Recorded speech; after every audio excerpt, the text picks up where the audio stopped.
I'm sure you've all seen the news that the Supreme Court upheld the declaration of Asiwaju Bola Ahmed Tinubu as the President of Nigeria. I have no comment on that. My comment as an opposition figure is to congratulate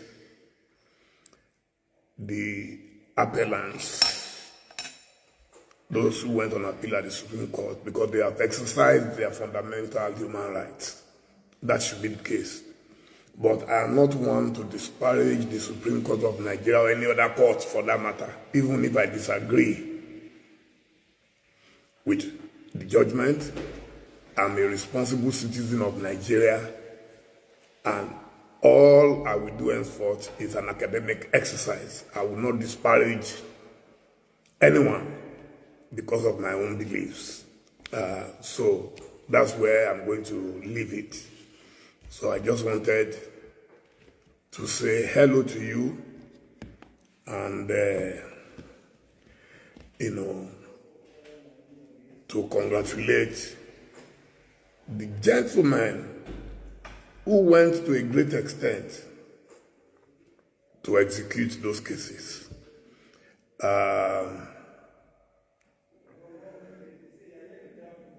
I wrote two things already on Twitter and on Instagram. Let me see if I can quickly read it. Which will be the summary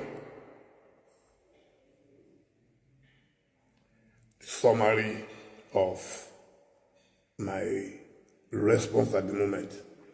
I'll wait for the lawyers to interpret the law. I'm someone who loves to be methodical. So my initial comment was based on a question asked by Justice Okoro that someone once said that can someone win 25% in 30 states of Nigeria, and just because he didn't win in Abuja and the person also has majority votes, then the person cannot be president. So my initial reaction to that is this. Constitutional requirement is always sacrosanct. Hillary Clinton lost to Donald Trump because she did not meet a solid constitutional requirement of the United States, despite scoring millions of votes more than Trump. You cannot enforce it in one and ignore it in the other. So my academic layman's knowledge, I'm not a lawyer, but this is something that we have to throw this up so as to deepen our democracy. Is that, yes, you can win a majority vote, but once there is a constitutional requirement that is not met, you can still lose election. And that is my own submission on that. Yes, and I've always argued it on this page. Anybody who's been following me will know that I've always mentioned it, that the Constitution is written perfectly in English. English, simple English. If FCT was not important, it would not have been mentioned specifically. That is my opinion. But the judges have now said, no, it is not important. So that's fine. So we take it on face value. My second response was on the beauty of going to court by aggrieved parties. It's not always about winning, but by deepening our democratic ideals and enriching our legal system. So every judgment either takes us forward or takes us backward, but it is necessary. It is very, very necessary that when people are aggrieved, instead of resorting to violence and killing innocent people, they should go to court. It doesn't matter whether they win or not, at least it will be on record that they protested. And in another 50 years, 100 years, people might come back to say, oh, the judges were right or the judges were wrong. But peace must always be our consideration. Don't let anybody bully you. Don't let anybody, just maintain the peace. There are so many people, I see them now, I'm used to them now on the social media. All they come to do is, and these are the greatest sufferers in Nigeria. They suffer so much. Many of them are jobless. They are hoping that they will be given 10, 20, so they to abuse their fathers and grandfathers. We are no longer bothered about that. As a senior citizen, we will continue to speak up for our country. When we agree, we agree. When we don't agree, we disagree. So it's a simple thing. That is the whole reason why we went and fought the military. So when you now have a civilian government in which you can no longer speak, then your democracy is endangered. So I salute you all, including those who don't like what I say or what I look like. It's God that created me, and God gave me the freedom. It is not pride, it is not arrogance. God gave me the freedom to express myself freely. And if you don't like it, so be it.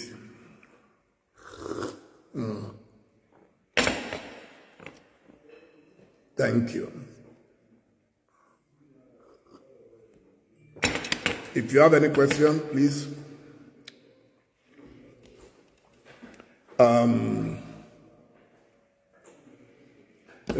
Someone said they liked me as I'm consoling myself. I lost my father in 1973. I lost my mother in 2007. I have nothing to console about. You are the one that will console yourself. You are the one that will suffer under a bad system if it turns out bad. I work very hard. If you look at my table, you will see my work. I do my work. Even on my flight yesterday, traveling over 7.5 hours, I was working because there was internet. I'm not a lazy man. Only lazy people come on the internet. All you do day and night is to abuse people. You have to be very, very shameless to leave everything. Your data, I'm using my data to make money. You are using your data and wasting it on abuses, which does not affect. Look at my skin. Can you see? At 63. That's what they call hard work. Shining, glowing. Look at my face. So you have to learn to relax. Learn to listen. Even if you disagree with people, you will never see me abuse or insult but some people have chosen that that's the way they want to live their lives. But I thank God for my life. Trust me, I thank God for my life. I do what I believe in, not what people tell me. 95% of my friends are in APC. I've never been with them in their party. 24 years ago, Tinubu became governor of Lagos. I didn't go there. We survived Obasanjo 8 years. Yaradua, Jonathan, Buhari. So I have nothing personal against anybody, but my belief is my belief. Nothing more, nothing else. And I see one man says I should keep quiet. It's not your right for me to keep quiet. I've not come on your page. You came on my page to tell me to keep quiet. Keep quiet about what? These are just... I've never seen this. I used to say Yoruba people were the most cosmopolitan electorate. And I still believe so. I just believe that a few people are sent here just to go and disrupt and distract people's attention. We are very, very exposed people. Yoruba people are the only people who don't care whether their son is in power or not. They stand by justice. That's the way we were brought up in Ile-Ife and everywhere. So we thank God. Oh, thank you, Queen Anna. Thank you so much. So I love you too. I love you too. Please don't engage in any fisticuff with anybody. Don't let anybody distract your attention. Whoever you are supporting, feel free to support. I've never told anybody who to support, but I stand solidly with my heart, and I stand solidly with my principal, Alhaji Atiku Abubakar, GCON. That's all. You're also free to stand by yours. And I salute my friend, former Governor Peter Obi. I am inspired by what they have done by upholding the rule of law in Nigeria instead of following the rule of man. Thank you, and God bless you. You cannot have this level of discomfort, and yet you are living as if all is well. We are going abroad every day to go and borrow money. And do you think those who are giving us the money cannot see what we do with the money? So we can't continue with this prodigal son approach to governance just because you must remain. And then I'm complaining all the time about the team that has been assembled. This team, oh my God, how can you bring back all those, many of them still have cases in EFCC today. They are virtually protected from being scrutinized. All this issue of going to America to seek information. This information, I'm sure, is available right here. But nobody, the EFCC, for example, says for them to begin investigation of any public officer, they will receive a petition and blah, blah, blah. And then but there have been petitions upon petitions in Nigeria against some of these people in power today. And nobody did anything about it. So they can afford to ignore the EFCC. They can afford to ignore judiciary. I mean, there is no country that lives so recklessly and ultimately will not pay the price for it. I think we are getting very close to that final judgment day when we will stop doing things like, I am untouchable. A country of untouchables is a risk to itself and to the future generations. I can tell you confidently that these issues have been there. Many times people had raised it. Chief Ganifa went to court, even Festus Keyamo went to court and all that. But I blame the Ashwaju and his cronies. Maybe this thing would not have gotten this bad if it came out. There is nothing wrong. If you have adopted parents, there is nothing wrong with it. But own up to it. Everybody knew that Chief M.K. Abiola was my adopted father. But everybody still knew that a Mr. Jacob Momodu and Mrs. Gladys Momodu gave birth to me. There is nothing wrong with that. If you didn't go to school, Nigeria allows just ordinary school certificates, WAEC, what we call WAEC in our own time. Okay? That's all you need. But if you say, the Festus Keyamo came on television and said, because Ashwaju is a genius, he didn't go to primary school, he didn't go to secondary school, those were the mistakes. Because of the garrulosity of the people around him, when some of us were close to him, maybe we would have been able to go inside the room and say, okay, let's take this route, let's do it this way. But the guys felt, no, nobody can challenge us and we can say any nonsense and people will take it, Nigerians will take it. This is the repercussion. There is nothing wrong if you don't have a university certificate. There is nothing wrong with it. Come out and say, I have it, I don't have it. Present it. But when your own lawyer start blocking America from releasing your results, and you are supposed to be a first-class brain, people will ask questions. I'm sure even those judges are baffled that what could this thing contain that will make a man to be spending so much money on lawyers? I still saw one of his lawyers yesterday attacking those who are questioning Ashwaju. And I'm like, can't these people be sober for once? So it is their mistake. They should not blame Nigerians for it. I will not judge anybody unfairly, and not an Ashwaju.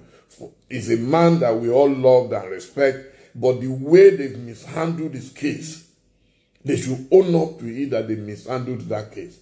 They should have just come out to tell Nigerians are so forgiving, forget it. Just come out and say, yes, my name is this, my name is that, and this is what I have. In my younger days, I had issues. I'm not a privileged child. I say that all the time. Everybody likes to listen to grass to great stories. I have not seen that, but what I see are people around him still arrogating to them the power and the ability to do and undo. It's so unfortunate. Personally, I think this case, if the Supreme Court does not settle it, it might go beyond the Supreme Court. There are many avenues for you to ask a leader to step down, especially in the face of grave offense. So I don't want to preempt it, but I know that if the Supreme Court sees overwhelming evidence and they ignore it, then people will seek other options. There are other options that people can solve, but I don't want to preempt it. Is it anywhere else, anyway, if such a thing happens, the leader will voluntarily resign. And he will be applauded for it. History will judge that at least once upon a time we had a man who aspired to be a president, and whether legally or illegally, he got it. So that should be enough comfort for anybody.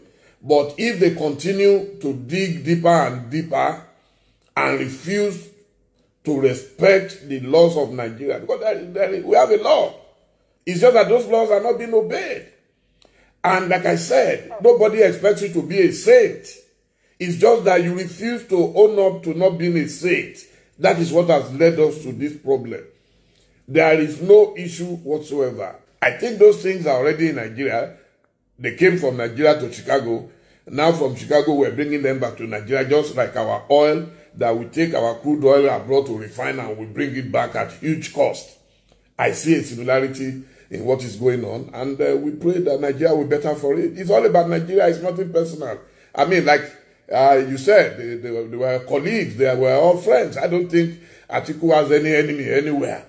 But it's just that this issue is so critical to the survival of Nigeria, and we must all applaud those who have the courage to stand up and say, hey, we can't go on like this. Mr. Dele who once called for my arrest, and I couldn't believe it. I said, you, of all people, I know what we discussed between us and all that, and then you go on television and say they should arrest me for speaking the truth. I've never abused Asiwaju anywhere. Never. Even when they were talking about all these Chicago, all these drug cases, I kept my mouth like this. You know, because sometimes you give your friends that privilege of being your friend. And that is why, but the stage we are right now, nobody can defend this. You know, because they mismanaged it, not because we convicted them. They were the ones who convicted themselves by trying to prevent justice, by going to Chicago. The lawyers, I don't know how the lawyers managed to convince them that they can do the same rascality they do in Nigeria, that can do it abroad. I don't know how, you know. But unfortunately, those of us who could talk to him were not there with him. So we're watching and we're like, hey, can this continue, and for how long will it continue? But like I said, it will be resolved sooner than later. If he is free of any offense, we'll give him a standing ovation. But if they say no, the infractions are too much to ignore, then we watch how the justices will determine the case. Everybody is suffering, you know. There is no way you buy fuel at the amount you buy it now and you won't suffer. But more than that, what is the essence of working so hard that you have little to show for it? What is the essence of our kids getting out of school and they can't find jobs? You know, so it's not about me. I can ignore Nigeria and go to work abroad, but no, this is my country. This is where I want to live. You know, and if I leave, will I carry all members of my family with me? The answer is no. So let's pray that politics will settle ultimately, because this is all about politics. So when we settle it, especially the rule of law, But a country where people cannot find justice and they have to go abroad to go and seek it, it's unfortunate. It's very unfortunate. And like I said, a lot of people mismanage this thing for Achiwaju by not telling him the truth. They thought the gra we do in Nigeria, you can do it everywhere. So I'm sure when tomorrow comes, he will know those who told him the truth and those who lied. Because at the end of the day, the leader is the one who takes everything. You know, which is unfortunate. He's been in power for long. He's been controlling a lot, especially in Lagos, for long. And so you should understand that Nigeria is a very big country with big interests. And as such, you know, people are going to come after him and they're not going to make. But, you know, a lot of his guys, I remember the day I was watching Festus saying that Tinubu is a genius. He didn't have to go to school. He read at home. He said, yeah. So, show it that he read at home. So, if it's only WAEC you have, nobody is going to kill you for it. His supporters love him absolutely, or so it seems on face value. But, you know, you cannot ignore the law of the land. You can't. So, the First Lady of Nigeria has said her husband is not a magician. So, you've been told, don't expect any magic. Why am I not saying anything about concerning my friend Mazin Amdekano? I've been saying a lot, I've been writing a lot, and our publication, the Boss newspapers, we've carried him on our cover. I speak to his lawyers, I ask after him, I send messages to him. You know, though we never met, we became friends on social media. I don't abandon even Emefiele that I didn't agree with. I'm one of those people defending his fundamental rights right now. Right now. Bawa, I don't know Bawa personally, the former EFCC chairman. I'm defending his right to freedom. If you don't have anything against him, why are you keeping him? What do you have against him? Why are you keeping a man indefinitely in prison? I will never support injustice. Never, never, never, never. Anybody who knows me knows. If you know me, I fight for the rights of man. And I picked that title from the book, The Rights of Man by Thomas Paine, who wrote my favorite book, The Age of Reason. So,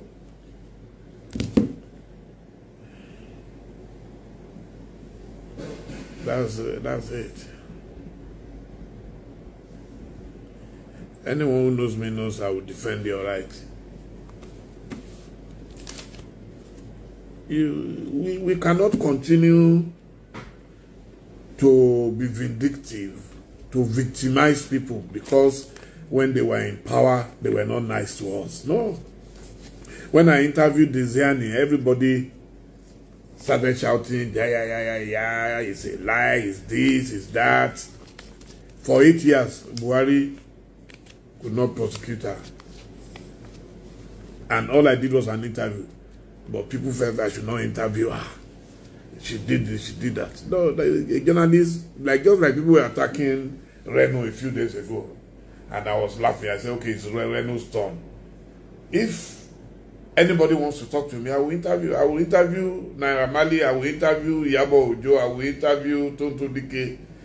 I remember the day I interviewed Bobrisky. Oh, all hell was let loose. Our job as journalists is to inform the public. I have my personal opinion. I write my personal opinion in Pendulum on the back page of This Day. That's where it is. But when it comes to my job, I will interview anybody. If I know where Satan is living and he has, Zoom or WhatsApp, I will interview, or Instagram, I will interview him and say, why are you causing so much chaos in the world?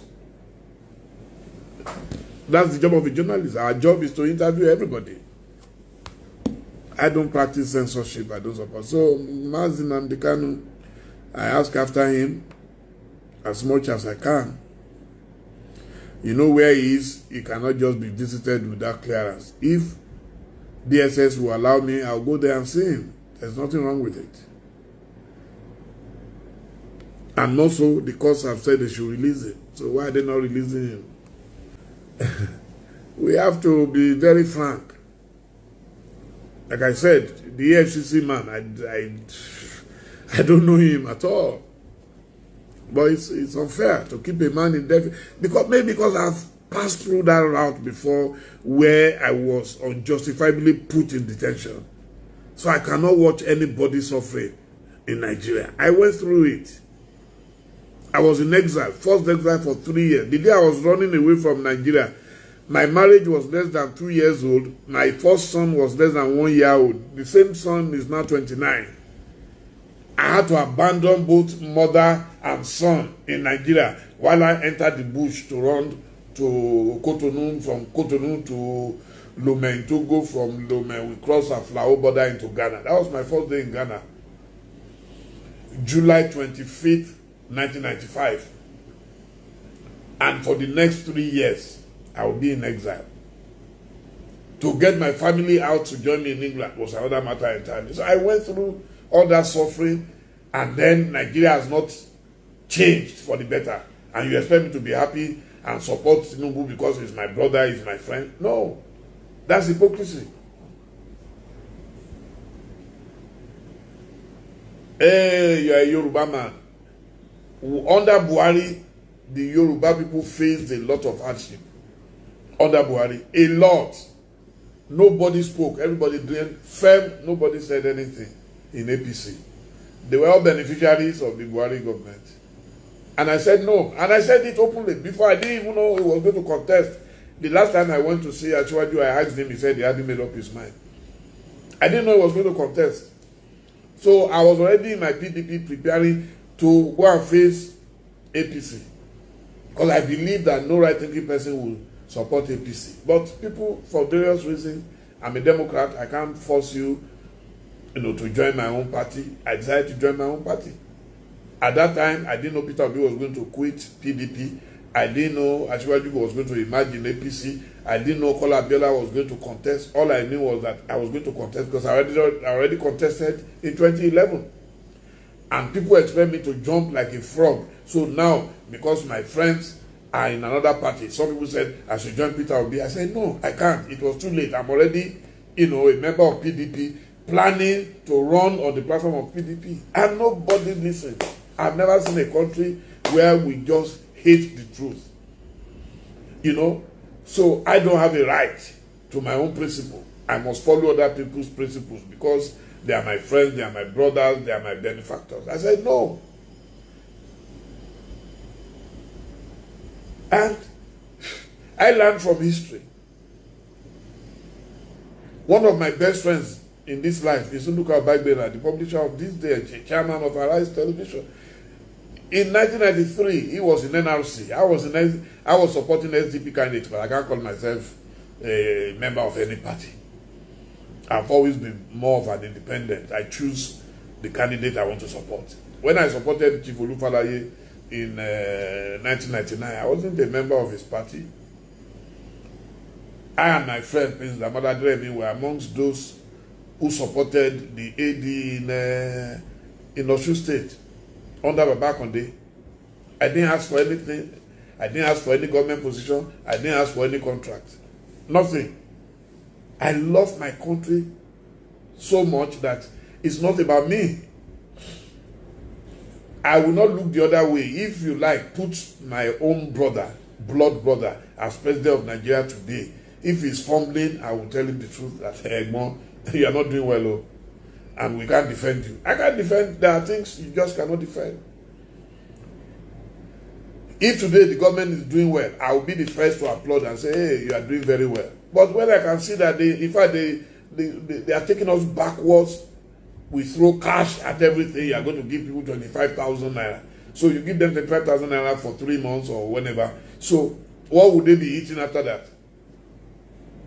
instead of creating opportunities, level playing fields. There is so much in the southeast. In fact, Mazin Amdekanu said it in one of his videos, that what he loves about me is that I give concrete ideas. In the southeast today, if you create a Silicon Valley, I can tell you, you will take me thousands and thousands, if not millions of youths out of the employment. Because these guys are naturally brilliant. The Igbos, they have the brains of the Chinese, of the Japanese, of the Indians put together. So, Peter Obi does not have to be president by force. If it is possible, he will be president. But even if he's not president, the present government can still create that opportunity.